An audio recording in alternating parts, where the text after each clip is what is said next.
اول قرنتیان 16. اکنون در خصوص جمع آوری اعانه برای مقدسین یهودیه، همانطور که به کلیساهای غلاطیه دستور دادم شما نیز عمل کنید، یعنی در اولین روز هر هفته، روز یکشنبه، هر یک از شما باید به نسبت درآمد خود مقداری پول کنار بگذارید و آن را پسنداز کنید تا موقع آمدن من احتیاجی به جمع آوری پول نباشد. و به محض این که به آنجا رسیدم کسانی را که شما انتخاب کرده اید با معرفی نامه میفرستم تا هدایا را به اورشلیم ببرند و اگر رفتن من صلاح باشد همراه ایشان خواهم رفت.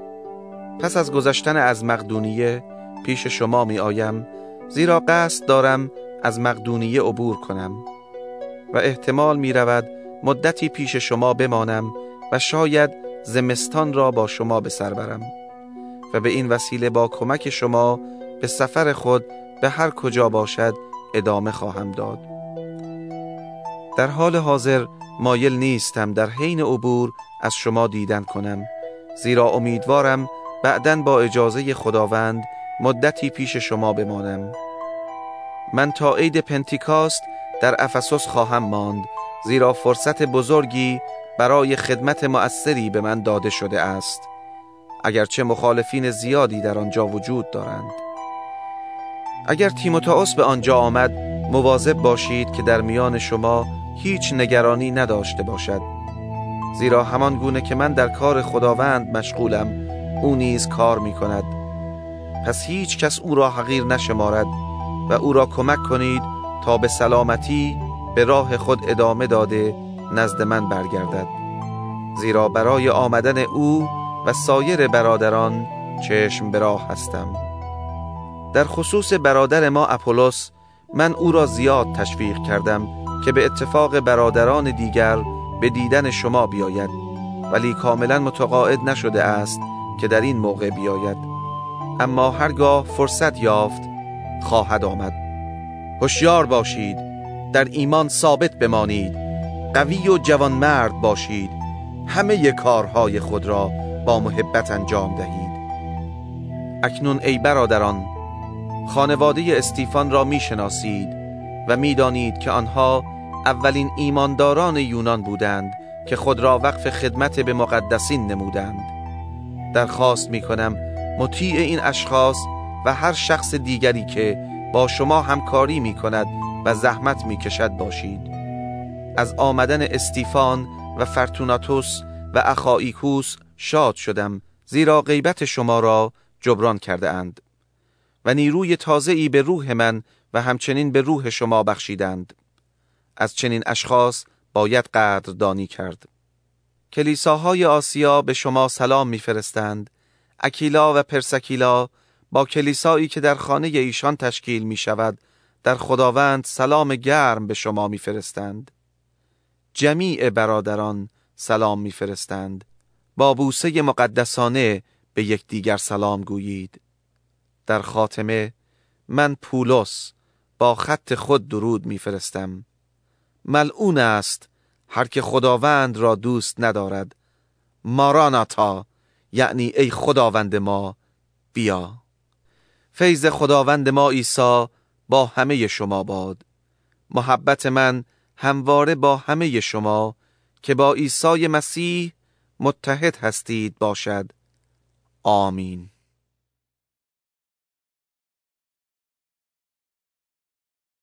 اولین نامه پولس رسول به کلیسای شهر قرنتوس. اول قرنتیان 1. از طرف پولس که به اراده خدا دعوت شد تا رسول مسیح عیسی باشد، و از طرف برادر ما سوستانیس به کلیسای خدا که در شهر قرنتوس است، یعنی به همه آنانی که در اتحاد با مسیح عیسی مقدس خوانده شده اند و به مقام مقدس دعوت شده اند، و به همه کسانی که در همه جا نام عیسی مسیح را که خداوند آنان و خداوند ماست به زبان می آورند. پدر ما خدا و عیسی مسیح خداوند فیض و آرامش به شما عطا فرماید. همیشه خدا را به خاطر آن فیضی که او در مسیح عیسی به شما عطا فرموده است شکر می کنم. زیرا در اتحاد با مسیح از هر لحاظ از جمله در کمال سخنوری و معلومات غنی شده اید. شهادت ما درباره مسیح در بین شما به نتیجه رسیده است و شما در حالی که انتظار ظهور خداوند ما عیسی مسیح را می کشید از هیچ یک از عطایای روح القدس بی نصیب نیستید. او شما را تا به آخر استوار خواهد داشت تا در روز خداوند ما عیسی مسیح بدون عیب و نقص حاضر شوید. خدا شما را دعوت کرده است تا در حیات پسر او خداوند ما عیسی مسیح شریک و سهیم شوید و او همیشه به قول خود وفادار است.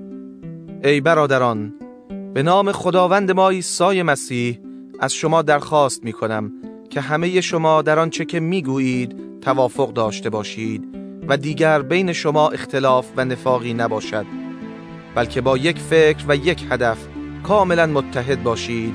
زیرا ای برادران، اعضای خانواده خلوعی به من خبر داده اند که در میان شما نزاع‌هایی وجود دارد. منظورم این است که یکی میگوید من طرفدار پولس هستم و دیگری میگوید من طرفدار اپولوس هستم. آن یکی خود را پیرو پتروس میداند و دیگری خود را پیرو مسیح. آیا مسیح به دسته ها تقسیم شده است؟ آیا پولس برای شما مصلوب گردید؟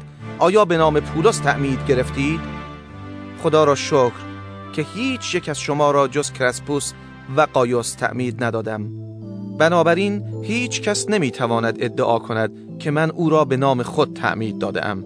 آری، من همچنین خانواده استیفان را نیز تعمید دادم، ولی جز ایشان دیگر کسی را به خاطر ندارم که تعمید داده باشم. به هر حال مسیح مرا نفرستاد که تعمید دهم، بلکه تا بشارت دهم، و او نمیخواست که من با فصاحت کلام سخن بگویم، مبادا قدرت صلیب او بی اثر شود. پیام صلیب برای آنانی که در راه هلاکت هستند پوچ و بی‌معنی است، ولی برای ما که در راه نجات هستیم قدرت خداست. چنان که کتاب مقدس می‌فرماید حکمت حکیمان را باطل و فهم دانشوران را زایل خواهم کرد. پس کجاست حکیم؟ کجاست دانشور؟ و یا کجاست بحث کننده این جهان؟ خدا نشان داده است که حکمت این جهان پوچ و بی‌معنی است. خدا در حکمت خیش چنین مقرر فرمود که جهانیان نتوانند با حکمت خود او را بشناسند، بلکه صلاح دانست که به وسیله همین پیام پوچ و بی‌معنی ما ایمانداران را نجات بخشد. یهودیان خواستار معجزات هستند و یونانیان دانش و حکمت را دنبال می کنند، اما ما مسیح مصلوب شده را اعلام می کنیم. اگرچه این موضوع برای یهودیان سبب لغزش و رنجش و برای یونانیان پوچ و بی‌معنی است، اما برای کسانی که خدا آنها را دعوت کرده است، خواه یهود خواه یونانی، مسیح قدرت خدا و حکمت اوست. زیرا آنچه در مورد خدا جهالت محسوب می شود از حکمت آدمیان حکیمانه تر و ضعف خدا از قدرت انسان قوی تر است. ای برادران، به خاطر داشته باشید در آن هنگام که خدا شما را دعوت کرد چه نوع اشخاصی بودید. از روی معیارهای این جهان اکثر شما افرادی حکیم با نفوذ و یا نجیب زاده نبودید، بلکه خدا عمدن آنچه را که جهانیان پوچ و بی‌معنی می شمارند برگزید تا حکیمان را خجل سازد، و آنچه را که جهانیان ضعیف می پندارند انتخاب کرد تا نیرومندان را شرمنده سازد. و خدا آنچه را که دنیا خار و خفیف و حتی نیستی می شمارد برگزید تا جهان هستی ها را براندازد، تا هیچ انسانی در حضور او دلیلی برای فخر کردن نداشته باشد.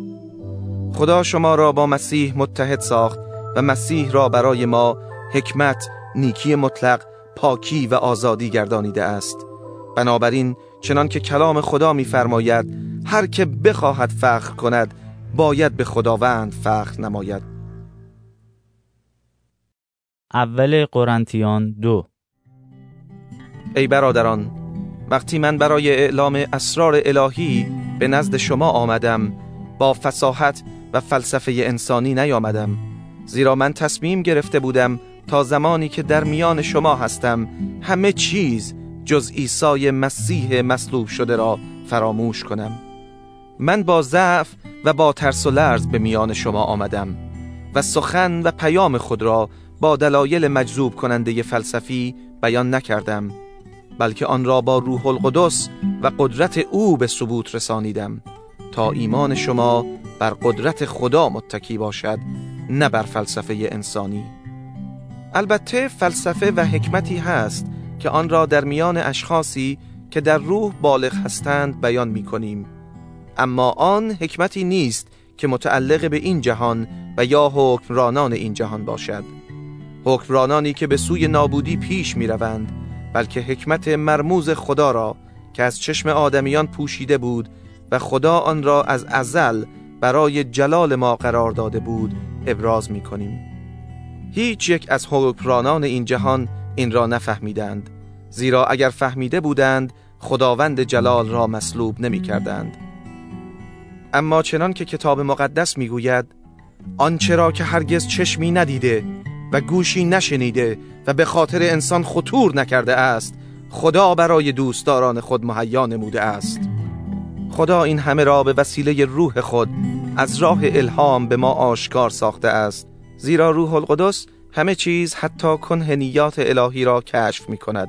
کیست که بهتر از روح شخص با باطن او آشنا باشد؟ به همان طریق هیچ کس جز روح خدا با خدا آشنا نیست. روحی را که ما به دست آورده ایم متعلق به این جهان نیست، بلکه از جانب خداست تا عطایایی را که او به ما عنایت فرموده است بشناسیم.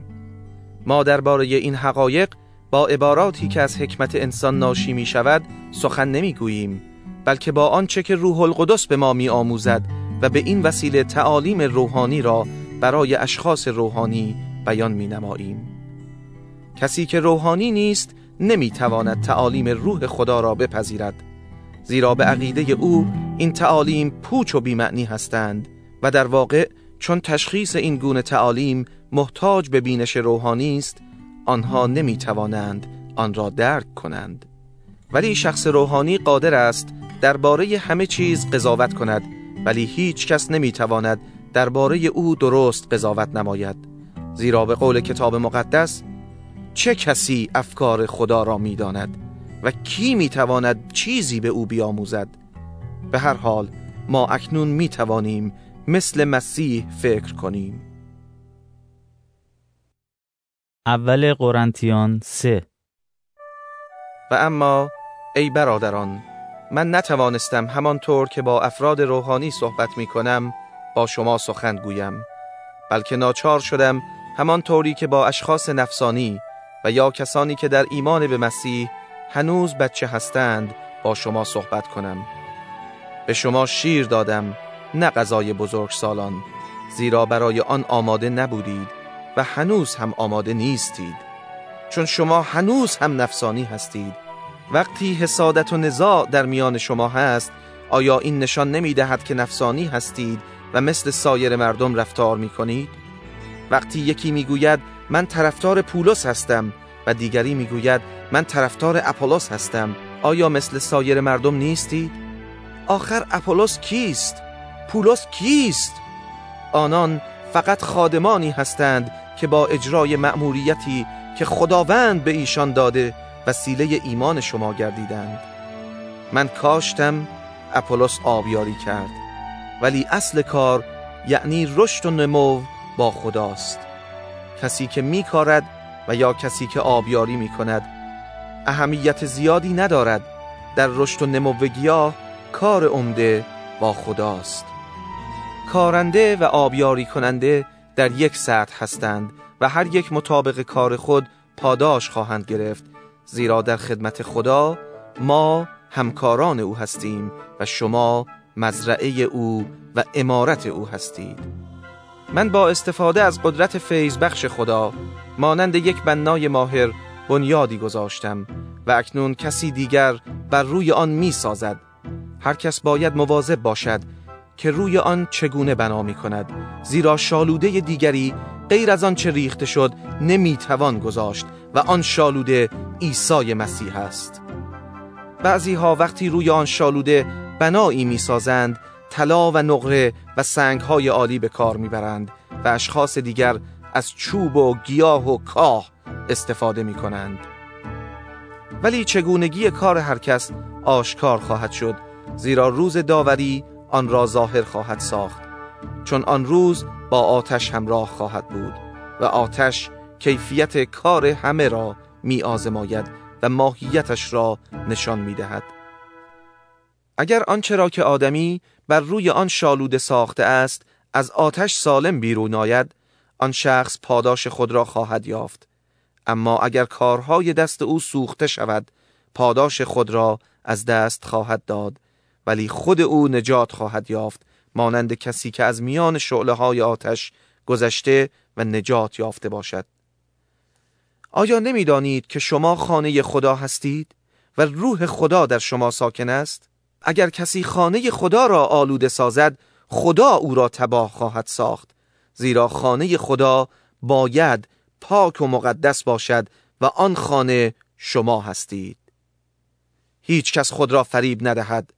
آیا کسی در میان شما هست که تصور می کند با معیارهای این جهان خردمند است؟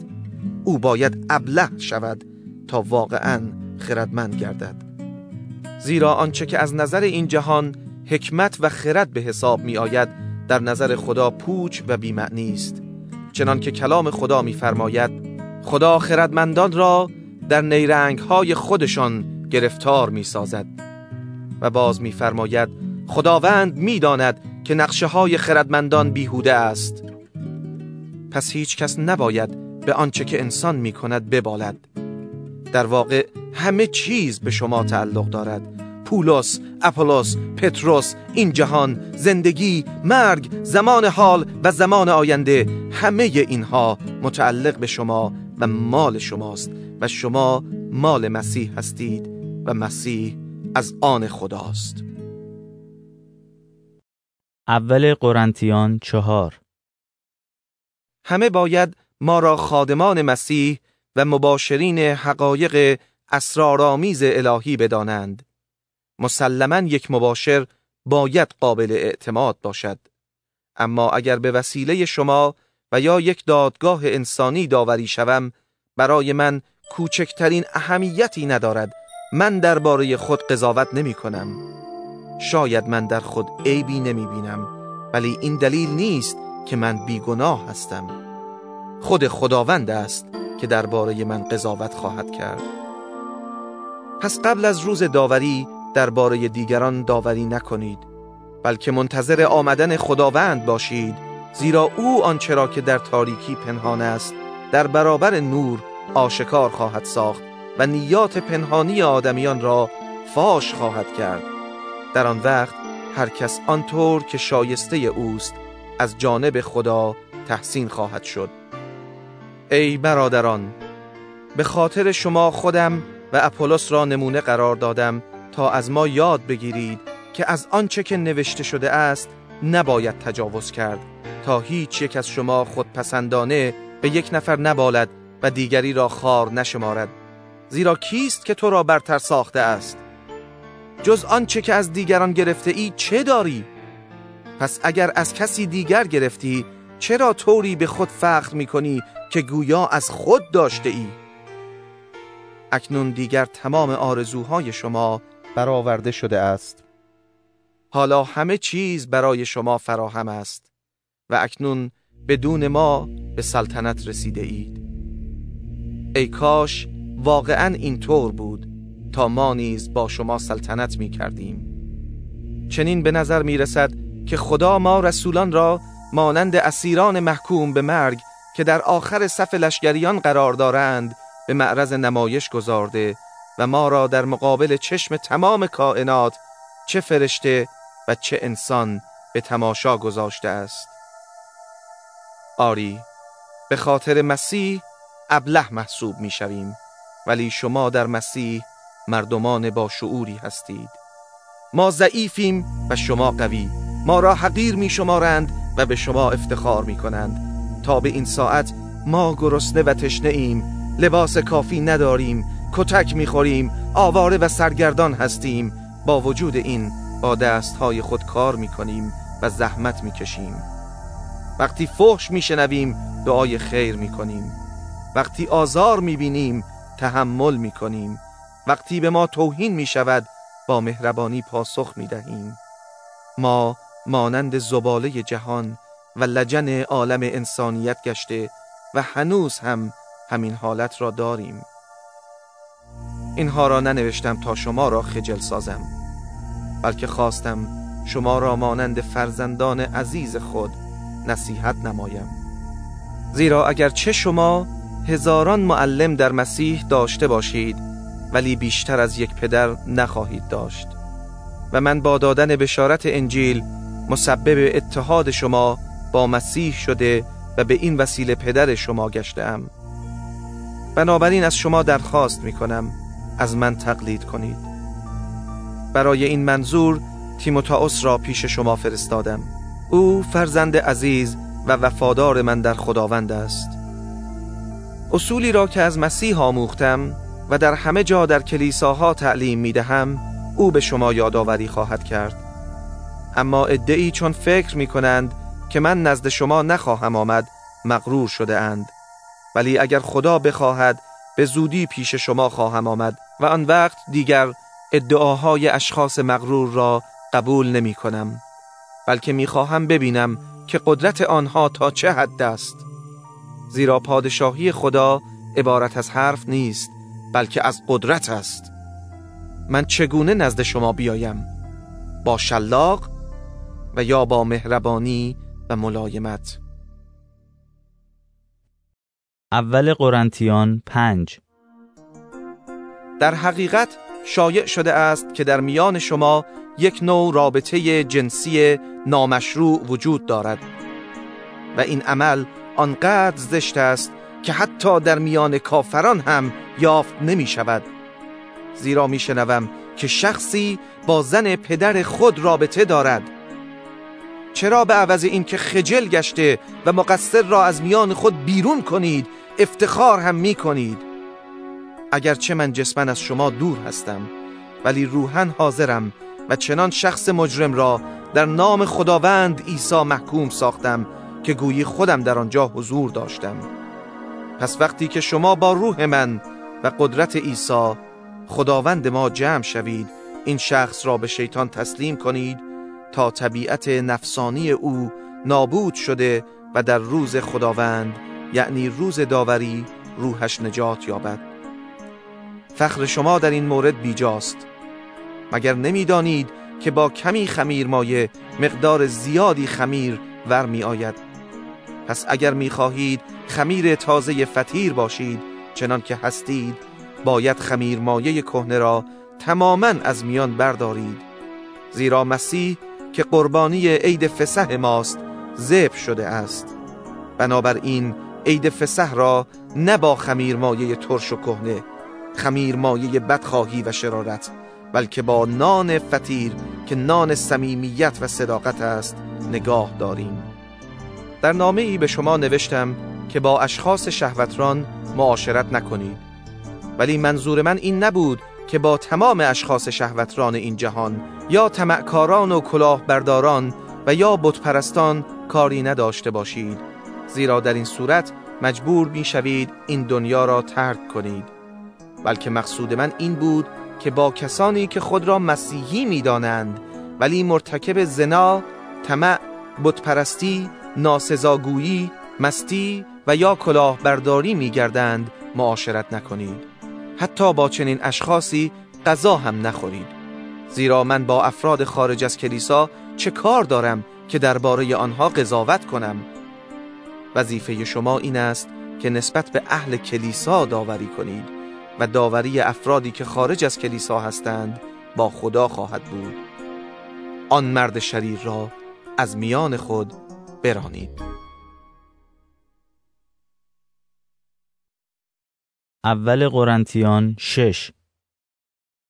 هرگاه یکی از شما از برادر خود شکایتی داشته باشد، آیا جرأت می کند به عوض این که اجازه دهد ایمانداران موضوع را حل و فصل کنند به داوران نادرست رجوع نماید؟ مگر نمی دانید که ایمانداران جهان را داوری خواهند کرد؟ و اگر شما باید جهان را داوری کنید، آیا لیاقت آن را ندارید که در مورد موضوعات کوچک داوری نمایید؟ آیا نمی‌دانید که ما درباره فرشتگان قضاوت خواهیم کرد؟ پس چقدر بیشتر درباره امور این زندگی. بنابراین اگر چنین موضوعاتی پیش می آید، آیا شما می خواهید آنها را برای حل و فصل نزد اشخاصی ببرید که در کلیسا هیچ اعتباری ندارند؟ من این را می گویم تا شما شرمنده شوید. آیا در میان شما یک نفر عاقل که بتواند اختلاف بین دو برادر را رفع کند وجود ندارد؟ آیا برادری علیه برادر دیگر به دادگاه می رود؟ و آیا اجازه می دهید که بی ایمانان موضوع را دادرسی نمایند؟ در واقع شکایت کردن از یکدیگر نشانه ضعف و شکست شماست.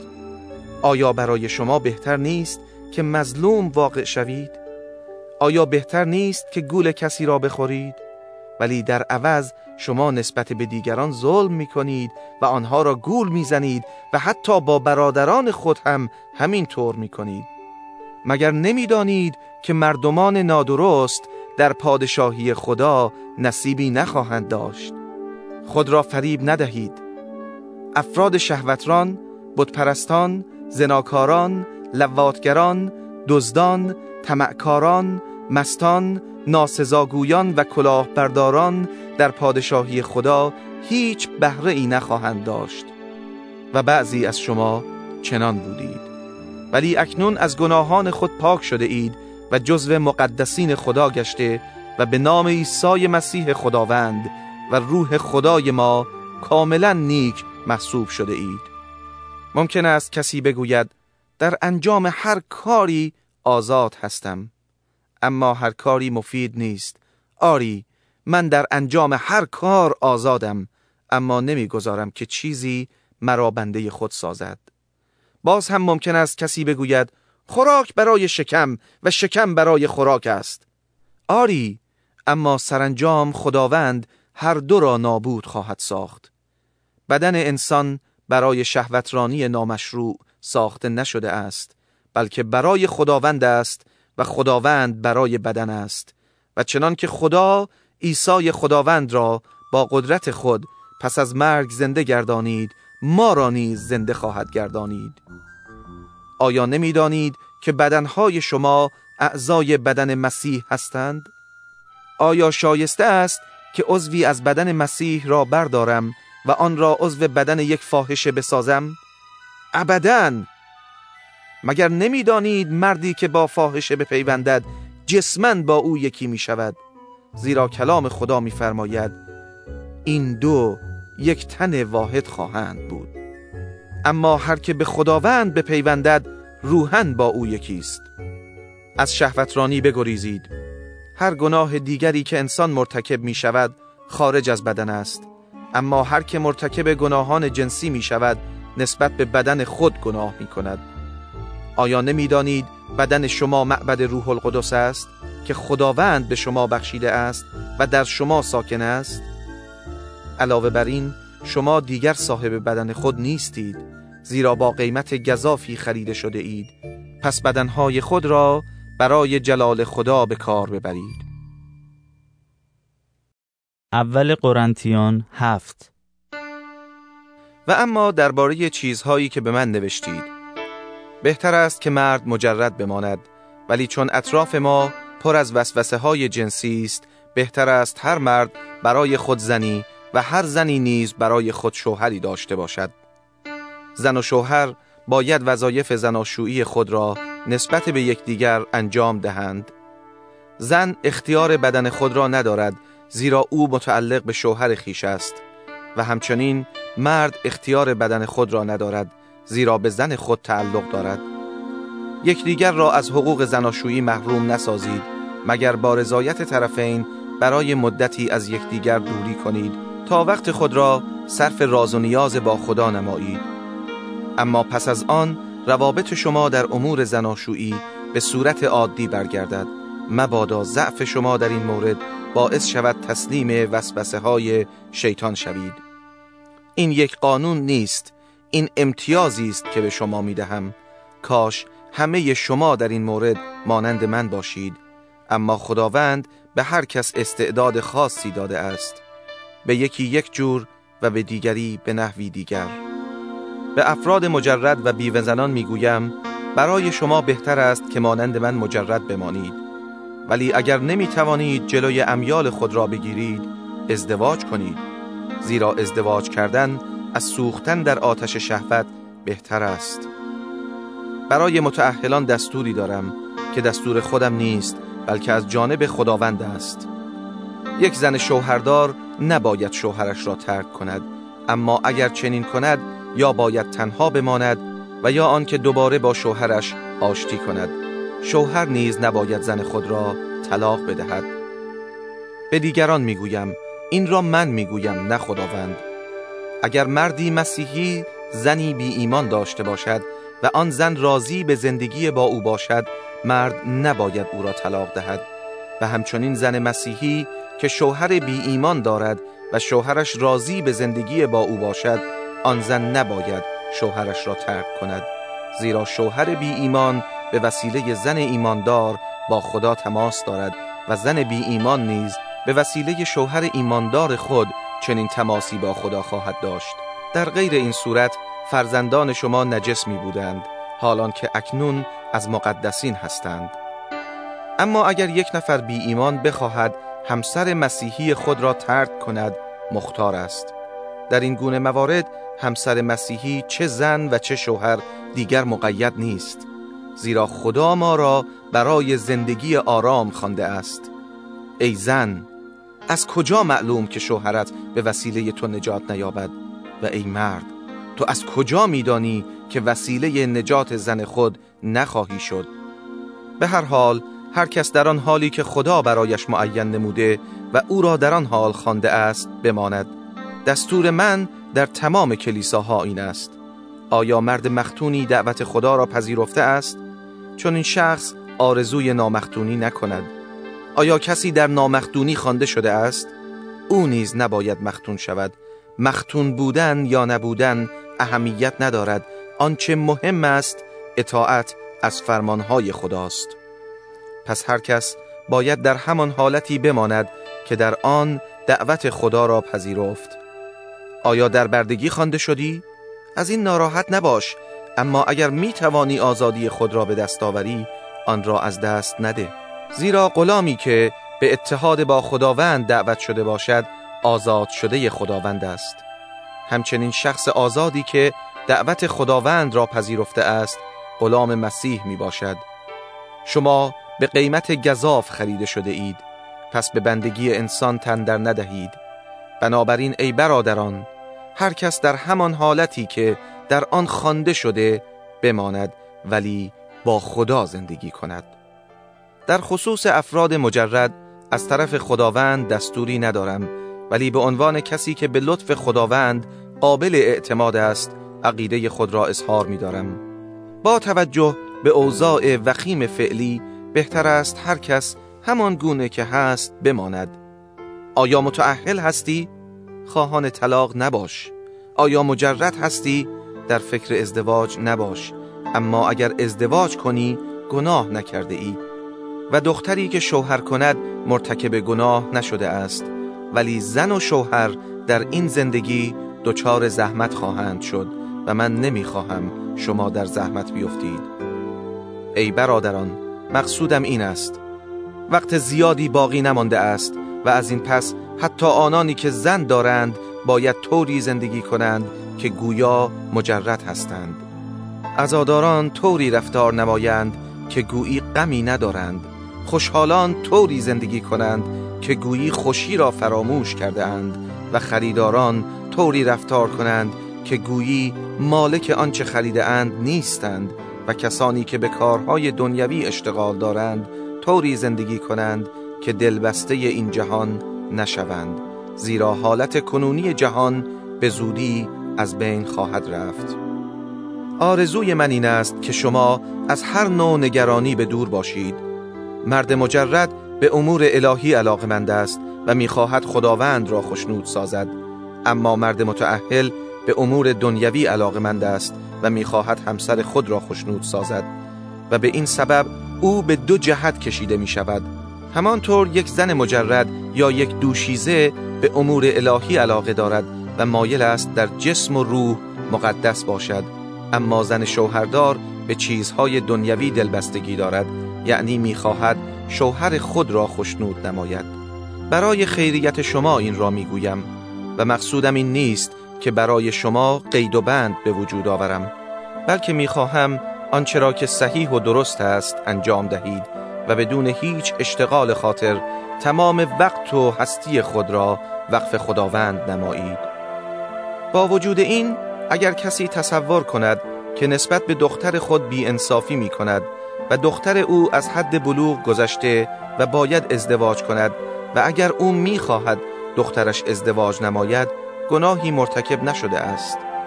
اما اگر پدری از روی میل و اراده خود و بدون فشار دیگران تصمیم جدی گرفته است که دختر خود را باکره نگاه دارد، کاری نیکو می کند. پس شوهر دادن دختر نیکوست، ولی شوهر ندادن او نیکوتر است. زن تا زمانی که شوهرش زنده است به او تعلق دارد، ولی هرگاه شوهرش بمیرد او آزاد است با هر کسی که می‌خواهد ازدواج نماید، به شرط اینکه آن مرد نیز مسیحی باشد. اما به عقیده من اگر او مجرد بماند شادتر خواهد بود و گمان می‌کنم که من نیز روح خدا را دارم. اول قرنتیان 8. و اما درباره خوراک‌های تقدیم شده به بت‌ها، البته همانطور که شما می‌گویید همه ما اشخاص دانایی هستیم، ولی چنین دانشی آدم را مغرور می‌سازد، اما محبت بنا می‌کند. اگر کسی گمان می‌کند که بر همه چیز واقف است، واقعاً آنطوری که باید و شاید هنوز چیزی نمی‌داند. اما کسی که خدا را دوست دارد به وسیله خدا شناخته شده است. پس درباره خوراک‌هایی که به بت‌ها تقدیم شده است، ما می‌دانیم که بت واقعیت ندارد و خدای دیگری جز خدای یکتا نیست. حتی اگر به قول آنها خدایانی در آسمان و زمین وجود داشته باشند، همانطور که می‌بینیم آنها به این گونه خدایان و خداوندان معتقدند. برای ما فقط یک خدا هست، یعنی خدای پدر که آفریننده همه چیز است و ما برای او زندگی می‌کنیم و فقط یک خداوند وجود دارد، یعنی عیسی مسیح که همه چیز به وسیله او آفریده شد و ما در او زیست می‌کنیم. اما همه مردم این را نمی‌دانند. بعضی‌ها چنان با بت‌ها خو گرفته‌اند که تا به امروز خوردن خوراکی‌هایی را که به بت‌ها تقدیم شده خوردن قربانی بت‌ها می‌دانند و هر وقت از آن بخورند وجدان ضعیفشان جریحه دار می‌گردد. البته خوراک ما را به خدا نزدیکتر نخواهد ساخت. نه از خوردن آن غذاها نفعی عاید ما می‌شود، نه از نخوردن آنها ضرری. اما مواظب باشید مبادا این آزادی عمل شما به نحوی باعث لغزش اشخاص ضعیف گردد. اگر کسی تو را که شخص دانایی هستی بر سر سفره بتکده نشسته ببیند، آیا این عمل تو کسی را که دارای وجدان ضعیفی است به خوردن قربانی‌های بت تشویق نخواهد کرد؟ پس روشن فکری تو باعث می شود برادر ضعیفی که مسیح به خاطر او مرد نابود شود و به این ترتیب شما نسبت به برادران خود گناه می کنید و وجدان ضعیف آنها را جریحه دار می سازید و از این بدتر نسبت به خود مسیح هم گناه می کنید. بنابراین اگر خوراکی را که می خورم باعث لغزش برادرم شود، تا ابد گوشت نخواهم خورد، مبادا باعث لغزش او بشوم. اول قرنتیان 9. مگر من آزاد و مختار نیستم؟ مگر من رسول نیستم؟ آیا من خداوند ما عیسی را ندیدم؟ مگر شما نتیجه کار من در خداوند نیستید؟ اگر دیگران رسالت مرا قبول نداشته باشند، شما باید مرا رسول بدانید، زیرا وجود شما در خداوند بهترین دلیل رسالت من است. این است جواب من به آنانی که از من ایراد میگیرند. آیا این حق را نداریم که غذای خود را از کلیساها تأمین کنیم؟ آیا ما مانند سایر رسولان و برادران خداوند و پتروس حق نداریم در مسافرت‌های خود همسر مسیحی با خود داشته باشیم؟ آیا فقط من و برنابا باید برای امرار معاش زحمت بکشیم؟ آیا هرگز شنیده اید که سربازی با خرج خود خدمت کند؟ یا کسی در تاکستان خود انگور کاشته و از میوه آن نخورد؟ یا کدام شبانه است که گله ای را شبانی کرده و از شیر آن استفاده نکند؟ آیا به مثالهای انسانی متوسل شده ام؟ آیا شریعت نیز همین را نمیگوید؟ زیرا در تورات موسی نوشته شده است: هنگامی که گاو خرمن را میکوبد دهانش را نبند. آیا خدا در فکر گاوان است؟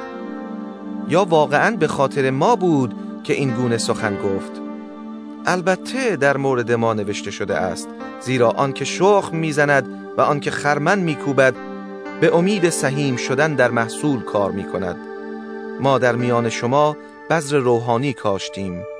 آیا جای تعجب است اگر از شما کمک مادی بگیریم؟ هرگاه دیگران چنین توقعی از شما دارند، آیا ما نباید توقع بیشتر داشته باشیم؟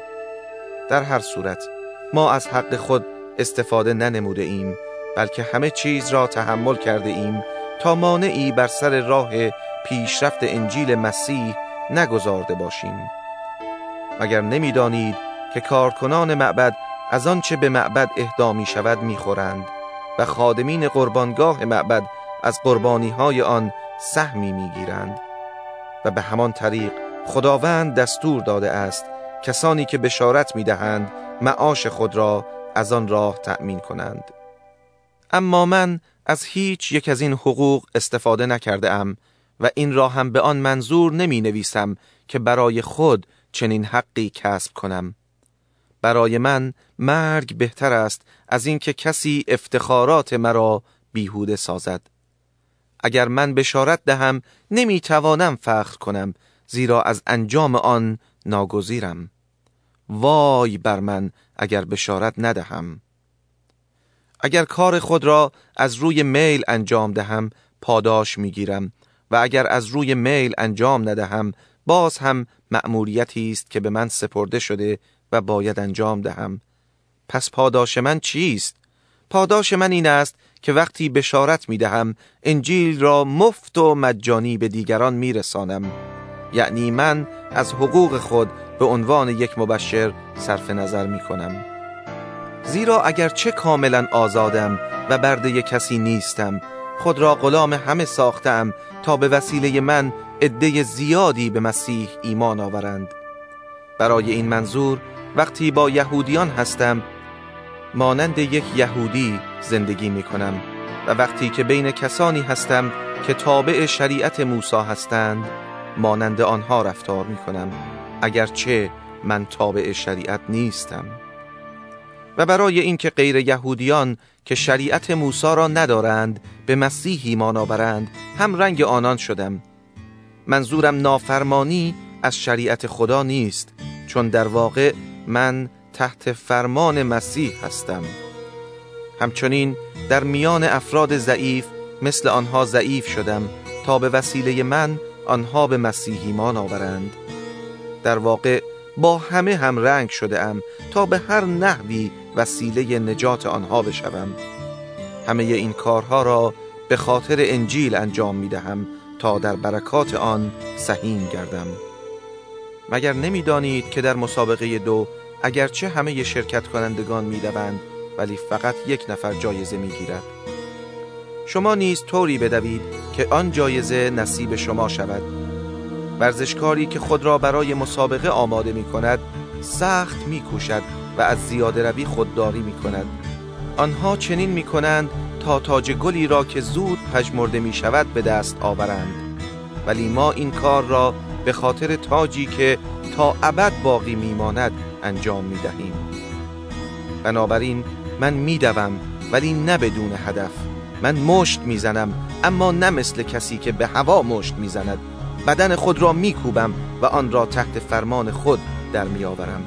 مبادا پس از این که دیگران را به مسابقه دعوت کردم خود من از شرکت در آن محروم باشم. اول قرنتیان 10. ای برادران، نمیخواهم از آنچه برای اجداد ما اتفاق افتاد بیخبر باشید.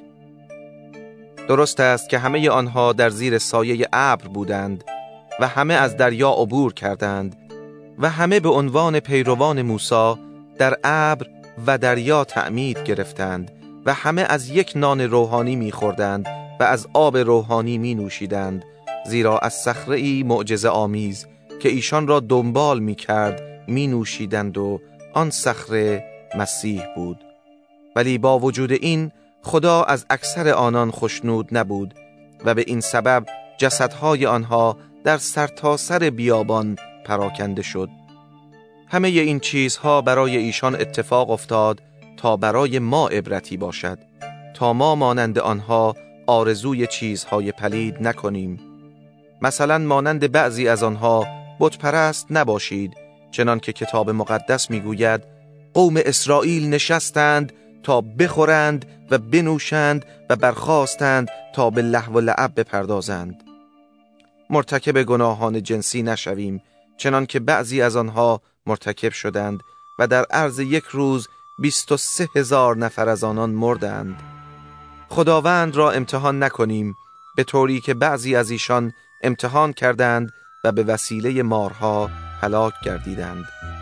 علیه خداوند شکایت نکنیم، چنان که بعضی از آنها کردند و به دست فرشته مرگ نابود شدند. همه این اتفاقات به عنوان نمونه ای بر سر آنان آمد و برای تربیت ما به عنوان عبرت نوشته شد، زیرا ما در زمانهای آخر زندگی می کنیم. بنابراین هر کس که گمان می کند استوار است مواظب باشد که سقوط نکند. وسوسه هایی که شما با آن روبرو می شوید وسوسه هایی است که برای تمام مردم پیش می آید، اما خدا به وعده های خود وفا می کند و نمی گذارد شما بیش از حد توانایی خود وسوسه شوید. همراه با هر وسوسه ای خداوند راهی هم برای فرار از آن فراهم می کند تا بتوانید در مقابل آن پایداری کنید. پس ای برادران، در مقابل بت پرستی ایستادگی کنید. روی سخن من با شما، یعنی با روشنفکران است. درباره آنچه میگویم خودتان قضاوت کنید. آیا مقصود از نوشیدن پیاله پر از برکت که خدا را برای آن سپاس میگوییم سهیم شدن در خون مسیح نیست؟ و آیا وقتی نان را پاره کرده میخوریم، آیا مقصود ما سهیم شدن در بدن مسیح نیست؟ همان طوری که یک نان وجود دارد، ما نیز اگرچه بسیاریم یک بدن هستیم، زیرا همه ما در خوردن یک نان شریکیم. درباره آنچه قوم اسرائیل کرد فکر کنید. آیا خورندگان قربانی ها در خدمت قربانگاه شریک نیستند؟ پس مقصود من چیست؟ آیا این که خوراکی که به بت تقدیم می شود مافوق خوراکای معمولی است و یا خود بت چیزی غیر از یک بت است؟ خیر، بلکه مقصود این است که بت پرستان آنچه را قربانی می کنند به شیاطین تقدیم می نمایند، نه به خدا. و من نمی خواهم شما با شیاطین شریک باشید. شما نمی توانید هم از پیاله خداوند و هم از پیاله شیاطین بنوشید و شما نمی توانید هم بر سر سفره خداوند و هم سفره شیاطین بنشینید. آیا می خواهیم خشم خداوند را برانگیزیم؟ آیا ما از او قوی تر هستیم؟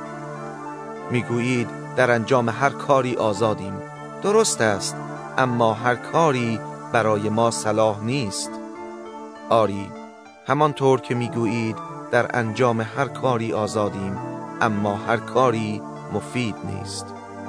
هیچ کس در فکر نفع خود نباشد، بلکه در فکر نفع دیگران باشد. برای اینکه وجدان شما آسوده باشد، گوشتی را که در بازار فروخته می شود بدون چون و چرا بخورید. زیرا زمین و هر آنچه در آن است از آن خداوند است. و اگر شخصی بی ایمان شما را به خانه خود دعوت کند و می‌خواهید بروید، هر غذایی که پیش شما گذاشت بخورید، و برای راحتی وجدانتان لازم نیست درباره آن چیزی بپرسید.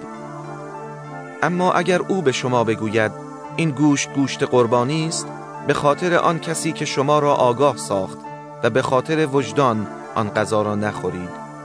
مقصود من وجدان شما نیست، بلکه وجدان آن شخص. ولی شما خواهید گفت چرا طرز قضاوت دیگران آزادی عمل مرا محدود سازد؟ اگر من خوراک خود را با شکرگزاری می‌خورم، دیگر چرا باید برای آنچه شکرگزاری کرده ام مورد انتقاد قرار بگیرم؟ هر چه می‌کنید، خواه خوردن، خواه نوشیدن و یا هر کار دیگر می‌کنید، همه را برای جلال خدا انجام دهید. یهودیان یا یونانیان یا کلیسای خدا را نرنجانید. همان کاری را بکنید که من می‌کنم. من سعی می‌کنم تمام مردم را در هر امری خوشنود سازم و در فکر خود نیستم، بلکه در فکر منفعت عموم هستم تا ایشان نجات یابند. اول قرنتیان 11. از من پیروی کنید همانطور که من از مسیح پیروی می کنم. اکنون باید شما را تحسین کنم، زیرا همیشه به یاد من هستید و از آن تعالیمی که به شما سپردم پیروی می کنید. اما می خواهم بدانید که سر هر مرد مسیح است و سر هر زن شوهر اوست و سر مسیح خداست. پس مردی که با سر پوشیده دعا کند یا پیامی از طرف خدا بیاورد، سر خود یعنی مسیح را رسوا می سازد. همچنین زنی که با سر برهنه دعا کند یا پیامی از خدا بیاورد، سر خود یعنی شوهرش را رسوا ساخته و با زنی که سرش تراشیده شده هیچ فرقی ندارد. اگر پوشانیدن یا نپوشانیدن سر برای زنی مهم نیست، پس سر خود را هم بتراشد و اگر تراشیدن موی سر برای زن رسوایی به بار می آورد، بهتر است که سر او هم پوشیده باشد. لازم نیست که مرد سر خود را بپوشاند، زیرا او صورت و جلال خدا را منعکس می سازد، اما زن جلال مرد را منعکس می سازد، زیرا مرد از زن آفریده نشد، بلکه زن از مرد به وجود آمد و مرد نیز به خاطر زن آفریده نشد، بلکه زن برای مرد خلق شد. به این جهت و همچنین به خاطر فرشتگان، زن باید سر خود را بپوشد تا نشان دهد که تحت فرمان است. به هر حال در اتحاد ما با خداوند، زن از مرد یا مرد از زن بی نیاز نیست، زیرا چنان که زن از مرد به وجود آمد، مرد از زن متولد می شود. نه تنها هر دوی آنها، بلکه همه چیز متعلق به خداست. خودتان قضاوت کنید. آیا شایسته است که زن با سر برهنه در پیشگاه خدا دعا کند؟ مگر خود طبیعت به شما نمی آموزد که گیسوی بلند برای مرد شرم‌آور است؟ اما برعکس، گیسوی بلند زن مایه افتخار اوست و برای این به او داده شده است تا با آن سر خود را بپوشاند. اگر کسی بخواهد در این خصوص مجادله کند، تنها چیزی که به او میگویم این است که ما و کلیساهای خدا روش دیگری غیر از این نداریم. ولی در مورد دستورات زیر شما را تحسین نمی کنم، زیرا وقتی دور هم جمع می شوید، نتیجه آن نه تنها به سود شما نیست، بلکه به زیان شماست.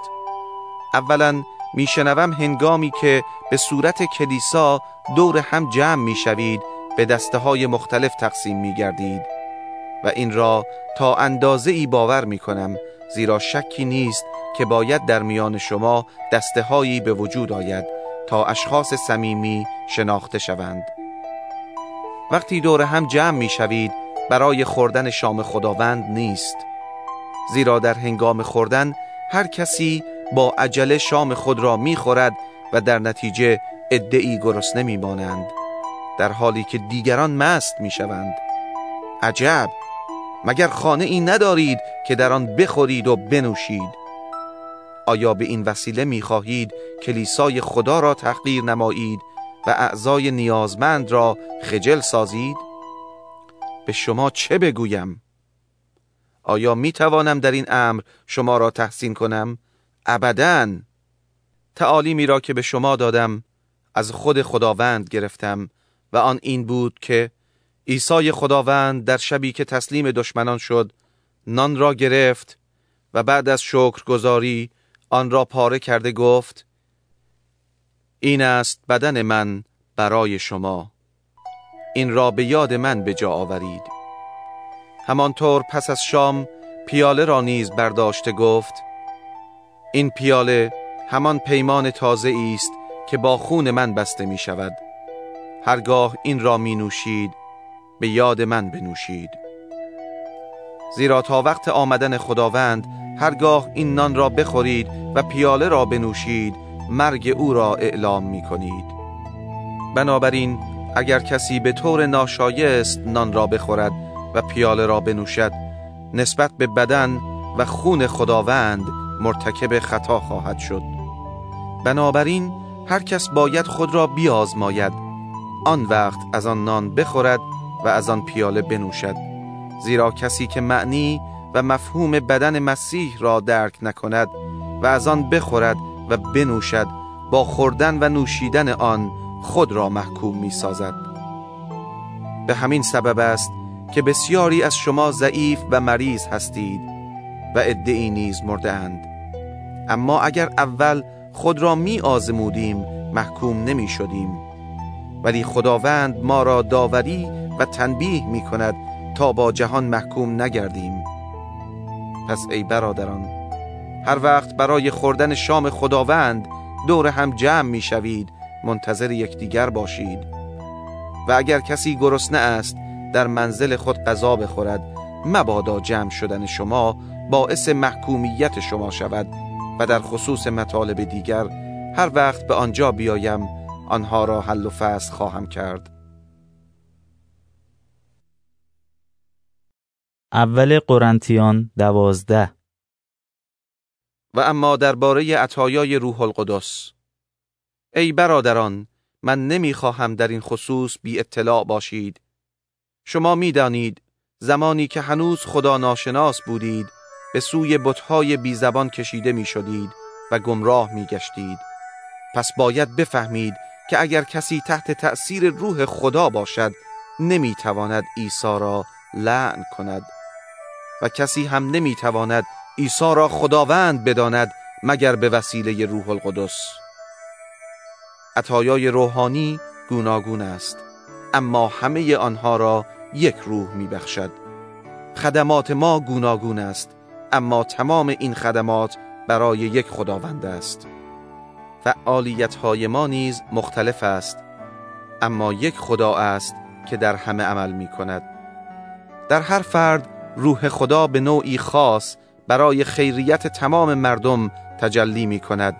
مثلا روح القدس به یکی بیان حکمت عطا می کند و به دیگری بیان معرفت، به یکی ایمان می بخشد و به دیگری قدرت شفا دادن، به یکی قدرت اعجاز و به دیگری قدرت نبوت و به سومی عطیه تشخیص ارواح عطا می کند، به یکی قدرت تکلم به زبانها و به دیگری قدرت ترجمه زبانها را می بخشد.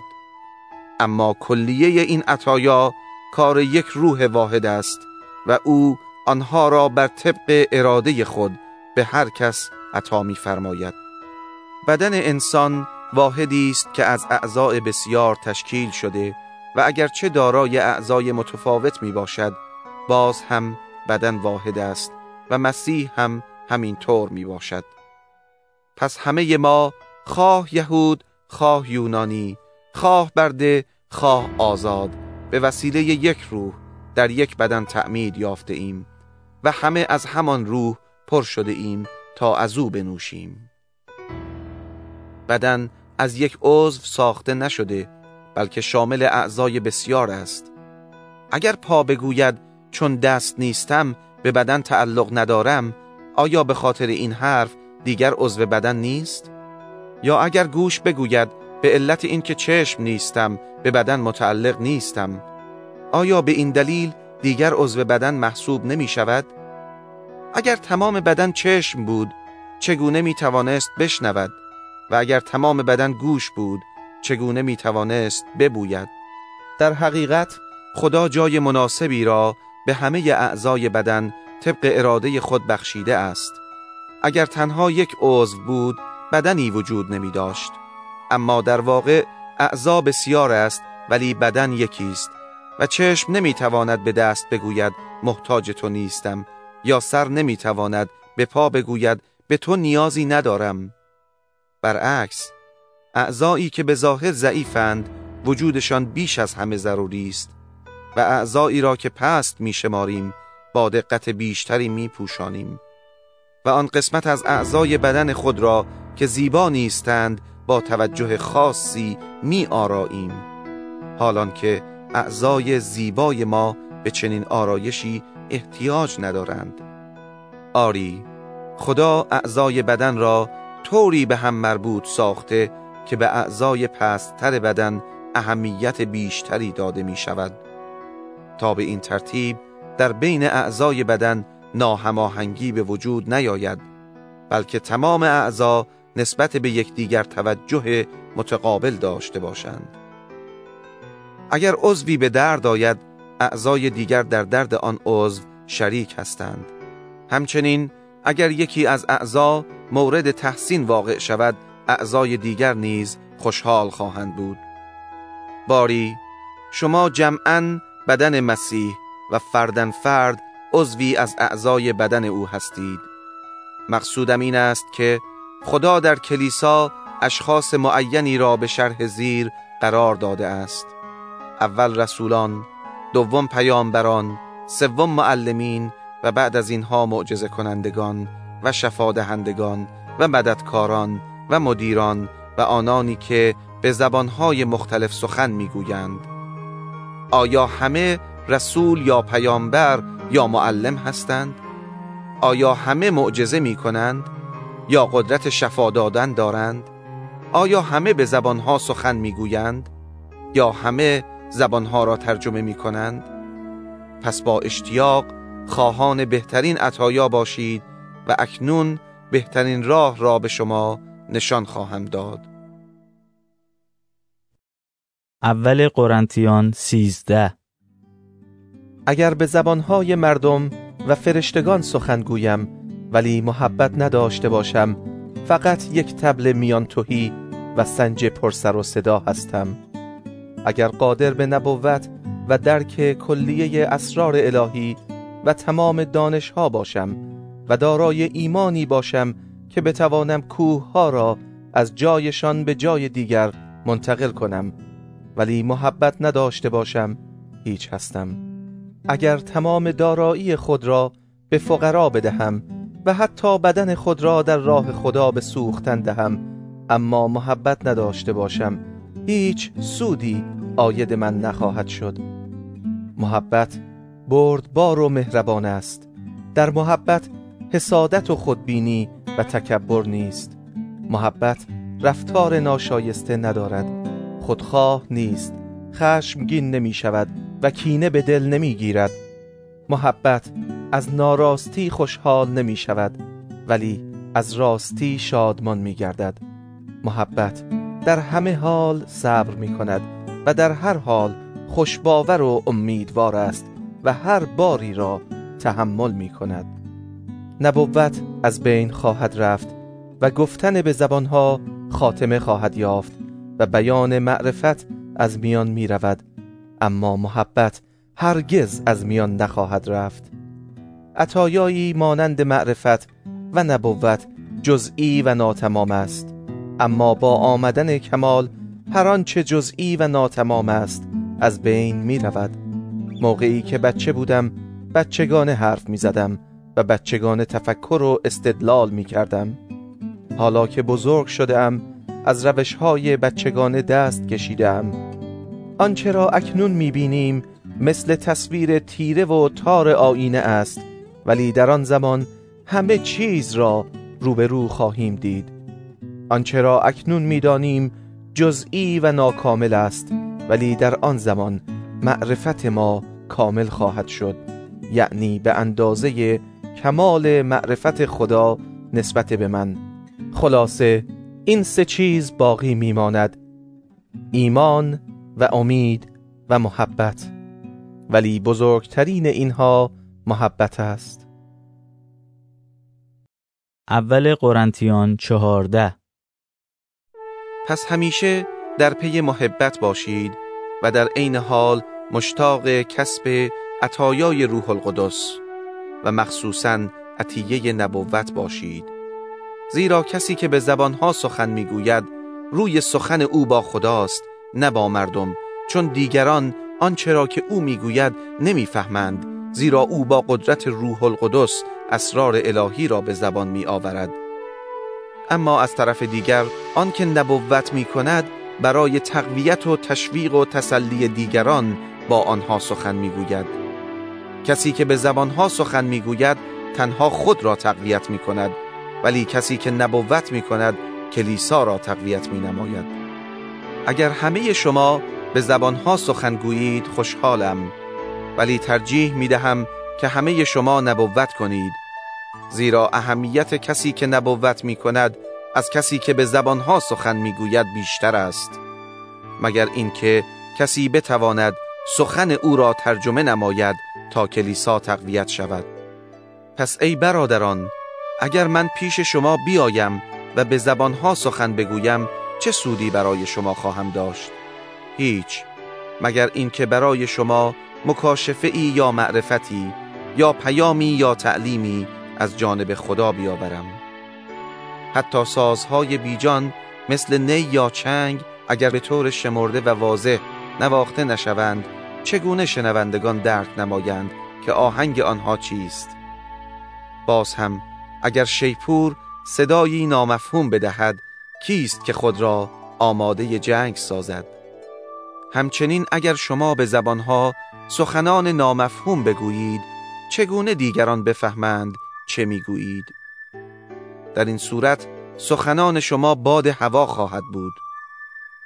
در جهان زبانهای مختلف بسیار است، اما هیچ یک از آنها بی معنی نیست. اما اگر من زبانی را که با آن صحبت می شود نفهمم، نسبت به گوینده آن بیگانه خواهم بود و او نیز نسبت به من بیگانه است. چون شما اشتیاق دارید صاحب عطایای روح باشید، بکوشید بیشتر عطایایی را کسب کنید که باعث تقویت و پیشرفت کلیسا می باشد.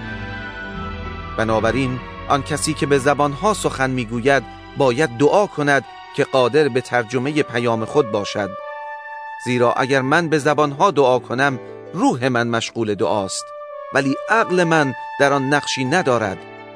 پس چه کنم؟ من با روح خود دعا می کنم و در این حال با عقل و فهم خود نیز دعا خواهم کرد و به همین طریق سرود حمد خواهم خواند، یعنی با روح خود و با فکر خود نیز. در غیر این صورت اگر خدا را در روح سپاسگزاری می کنید، آن کسی که دارای هدایای روح نیست چگونه به دعای سپاسگزاری شما آمین بگوید؟ زیرا او آنچه را که شما میگویید نمیفهمد. قبول دارم که به طرز جالبی سپاسگزاری میکنید، ولی اگر باعث تقویت دیگران نیست چه فایده؟ خدا را شکر که من بیش از همه شما به زبانها سخن میگویم، اما در عبادت کلیسایی گفتن 5 کلمه با معنی را برای تعلیم دیگران از گفتن 10,000 کلمه به زبانی نامفهوم بهتر می‌دانم. ای برادران، در عقل مانند کودکان نباشید، اما نسبت به بدی و شرارت مثل یک نوزاد بمانید و در عقل اشخاص بالغ باشید. در کتاب مقدس نوشته شده است: خداوند میگوید که من به زبانهای بیگانه و از لبان بیگانگان با این قوم سخن خواهم گفت و با وجود این آنها به من گوش نخواهند داد. طبق این کلام عطیه زبانها نشانه است برای بی ایمانان، نه برای ایمانداران، حالان که نبوت برای ایمانداران است، نه برای بی ایمانان. پس اگر تمام کلیسا جمع شوند و به زبانها سخن بگویند و در همان وقت اشخاصی که بی اطلاع یا بی ایمان باشند به مجلس شما وارد شوند، آیا آنها نخواهند گفت که همه شما دیوانه هستید؟ اما اگر همه شما نبوت کنید و شخص تازه ایمان یا بی ایمان به مجلس شما داخل شود، آنچه را او میشنود او را به گناهانش آگاه میسازد و به وسیله سخنانی که میشنود داوری میشود و اندیشه های پنهانی او فاش خواهد شد و به زانو در آمده خدا را پرستش خواهد کرد و اعتراف میکند که واقعاً خدا در میان شماست. ای برادران، منظور من چیست؟ مقصود من این است که وقتی دور هم جمع میشوید، هر کس سرودی یا تعلیمی یا مکاشفه‌ای یا سخنی به زبانها یا ترجمه زبان را داشته باشد، همه اینها باید به منظور تقویت همه انجام شود. و اگر می‌خواهید به زبانها سخن گویید، 2 یا 3 نفر بیشتر نباشد و یکی بعد از دیگری سخن بگوید و آن هم با ترجمه باشد. اگر ترجمه کننده ای در آنجا حاضر نباشد، هیچ کس نباید در مجلس کلیسا به زبانها صحبت کند مگر اینکه صحبت او بین او و خدا باشد. آن 2 یا 3 نفری که قرار است نبوت کنند صحبت نمایند و دیگران درباره گفتار ایشان قضاوت کنند. اما اگر مکاشفه ای به یکی از حاضران مجلس برسد، آن کسی که مشغول سخن گفتن است ساکت شود. به این ترتیب شما می توانید یکی بعد از دیگری برای تعلیم و تقویت همه نبوت کنید، زیرا عطیه نبوت باید تحت اختیار گوینده آن باشد، چون خدا خدای هرج و مرج نیست، بلکه خدای نظم و آرامش است. چنان که در تمام کلیساهای مقدسین مرسوم است، زنان باید در کلیسا ساکت بمانند، زیرا اجازه سخن گفتن ندارند، بلکه مطابق آنچه تورات نیز میگوید زنان باید مطیع باشند. اگر مایلند درباره امری چیزی بدانند، در منزل از شوهران خود بپرسند، زیرا گفتگوی زنان در مجالس کلیسا شرم‌آور است. آیا گمان می‌کنید که پیام خدا از شما شروع شده است؟ و یا پیام او تنها به شما رسیده است؟ اگر کسی خود را نبی بخواند یا دارای عطایای روحانی دیگر بداند، باید تصدیق کند که آنچه را می نویسم دستور خداوند است. و اگر کسی به این دستور بی اعتنایی کند، نسبت به او نیز بی اعتنا خواهد شد. خلاصه ای برادران من، مشتاق عطیه نبوت باشید و در عین حال گفتگو به زبانها را منع نکنید، اما همه کارها باید با نظم و ترتیب انجام شود. اول قرنتیان 15. ای برادران، اکنون می‌خواهم مژده ای را که قبلاً به شما اعلام کرده بودم و شما قبول نمودید و در آن پایدار هستید به یاد شما بیاورم. اگر به آن متوسل باشید، به وسیله آن نجات می‌یابید، مگر اینکه ایمان شما واقعی نباشد. آنچه را که به من رسیده بود، یعنی مهمترین حقایق انجیل را به شما سپردم و آن این است که مطابق پیشگویی‌های تورات و نوشته‌های انبیا، مسیح برای گناهان ما مرد و مدفون شد و نیز بر طبق کتاب مقدس در روز 3 زنده گشت و بعد خود را به پتروس و پس از آن به 12 حواری ظاهر ساخت و یک بار هم به بیش از 500 نفر از برادران ما ظاهر شد که اغلب آنها تا امروز زنده اند ولی بعضی مرده اند. بعد از آن یعقوب و سپس تمام رسولان او را دیدند و آخر همه خود را به من که در برابر آنان طفلی نارس بودم ظاهر ساخت، زیرا من از تمام رسولان او کمتر هستم و حتی شایستگی آن را ندارم که رسول خوانده شوم، چون بر کلیسای خدا جفا می رسانیدم. اما به وسیله فیض خدا آنچه امروز هستم و فیضی که او نصیب من گردانید بیهوده نبود، زیرا من از همه ایشان بیشتر زحمت کشیدم، گرچه واقعا من نبودم بلکه فیض خدا بود که با من کار می کرد. به هر حال خواه من بیشتر زحمت کشیده باشم خواه ایشان، تفاوتی ندارد، زیرا این است آنچه همه ما اعلام می کنیم و شما نیز به این ایمان آورده اید. پس اگر مژده ای را که ما اعلام می کنیم این باشد که مسیح پس از مرگ زنده شد، چگونه بعضی از شما می توانید ادعا کنید که قیامت مردگان وجود ندارد؟ اگر قیامت مردگان وجود نداشته باشد پس مسیح هم زنده نشده است، و اگر مسیح زنده نشده باشد هم بشارت ما پوچ است و هم ایمان شما. و وقتی گفتیم که خدا مسیح را زنده ساخته است در صورتی که زنده شدن مردگان درست نباشد، درباره خدا شهادت دروغ داده ایم. زیرا اگر مردگان زنده نمی شوند مسیح هم مسلماً زنده نشده است، و اگر مسیح زنده نشده است ایمان شما بیهوده است و شما هنوز در گناهان خود هستید، و از آن گذشته ایماندارانی هم که مرده اند باید هلاک شده باشند. اگر امید ما به مسیح فقط منحصر به این زندگی باشد از تمام مردم بدبخت تر هستیم. اما در حقیقت مسیح پس از مرگ زنده شد و اولین کسی است که از میان مردگان برخاسته است. زیرا چنان که مرگ به وسیله یک انسان آمد، همانطور قیامت از مردگان نیز به وسیله یک انسان دیگر فرا رسید. و همانطور که همه آدمیان به خاطر همبستگی با آدم میمیرند، تمام کسانی که با مسیح متحدند زنده خواهند شد.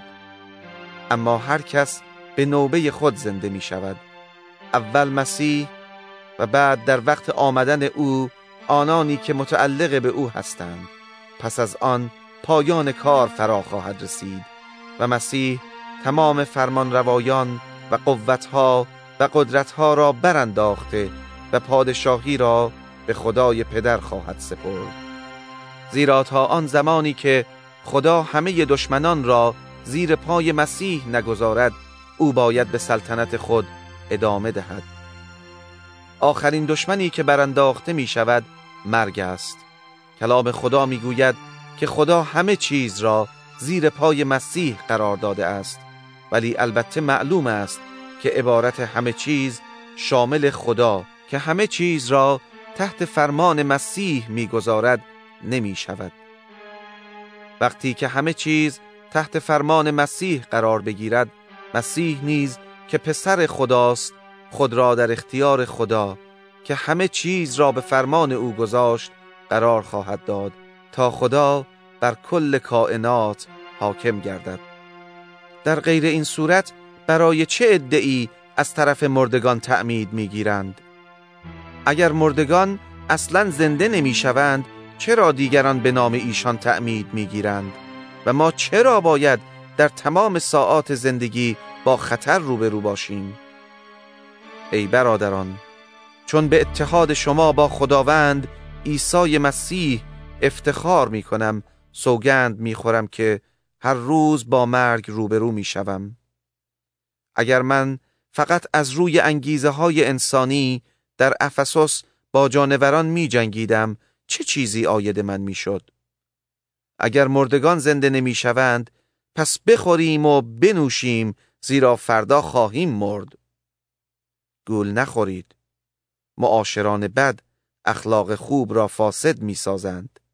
درست فکر کنید و دیگر گناه نکنید، زیرا بعضی از شما خدا را نمی شناسید و این را برای شرمساری شما می گویم. شاید کسی بپرسد مردگان چگونه زنده می شوند و با چه نوع بدنی ظاهر می شوند؟ ای نادانان، وقتی تخمی در زمین می کارید آن زنده نخواهد شد مگر این که اول بمیرد، و آنچه می کاری فقط یک دانه است، خواه یک دانه گندم باشد یا هر دانه دیگر، و آن هنوز شکل نهایی خود را نگرفته است. خدا بر طبق اراده خود بدنی به آن می‌دهد و به هر نوع تخم بدنی مخصوص می‌بخشد. گوشت همه موجودات زنده یک جور نیست.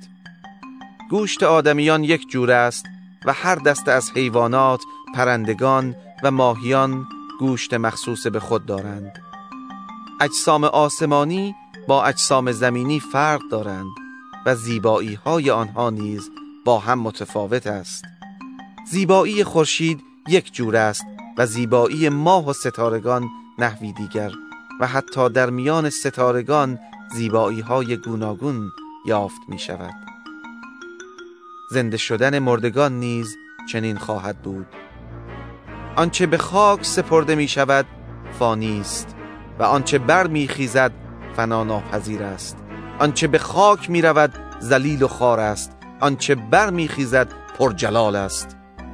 در ضعف و ناتوانی کاشته می‌شود و در قدرت سبز می‌شود. بدن جسمانی به خاک سپرده می‌شود و بدن روحانی بر می‌خیزد. همچنان که بدن جسمانی هست، بدن روحانی نیز وجود دارد. در این خصوص کتاب مقدس می‌فرماید اولین انسان یعنی آدم نفس زنده گشت، اما آدم آخر روح حیات بخش گردید. آنچه روحانی است اول نمی آید، اول جسمانی و بعد از آن روحانی می آید. آدم اول از خاک زمین ساخته شد و آدم دوم از آسمان آمد. خاکیان به او که از خاک ساخته شد شبیهند و آسمانی ها هم به او که از آسمان آمد شباهت دارند. همان گونه که شکل خاکی به خود گرفتیم، شکل آسمانی نیز به خود خواهیم گرفت. ای برادران، مقصودم این است که آنچه از گوشت و خون ساخته شده است نمیتواند در پادشاهی خدا سهیم گردد و آنچه فانی است نمیتواند در فناناپذیری نصیبی داشته باشد. گوش دهید تا رازی را برای شما فاش سازم. همه ما نخواهیم مرد، بلکه در یک لحظه با یک چشم به هم زدن، به محض آن که صدای شیپور آخر شنیده شود، تغییر خواهیم یافت. زیرا شیپور به صدا در می آید و مردگان برای حیات فناناپذیر زنده می شوند و ما نیز تغییر خواهیم یافت. زیرا فنا باید با بقا پوشیده شود و مرگ به حیات جاودان ملبس گردد. زمانی که فنا با بقا و مرگ با حیات پوشیده شود، آنچه کلام خدا می‌فرماید به حقیقت خواهد پیوست که مرگ نابود گشته و پیروزی کامل گردیده است. ای مرگ، پیروزی تو کجاست؟ و ای موت، نیش تو کجا؟ نیش مرگ از گناه زهراگین می شود و گناه از شریعت قدرت می گیرد. اما خدا را شکر که او به وسیله خداوند ما عیسی مسیح به ما پیروزی بخشیده است. بنابراین ای برادران عزیز، پابرجا و استوار بمانید. همیشه در کار و خدمت خداوند مشغول باشید، زیرا می دانید که زحمات شما در خدمت او بی نتیجه نخواهد بود.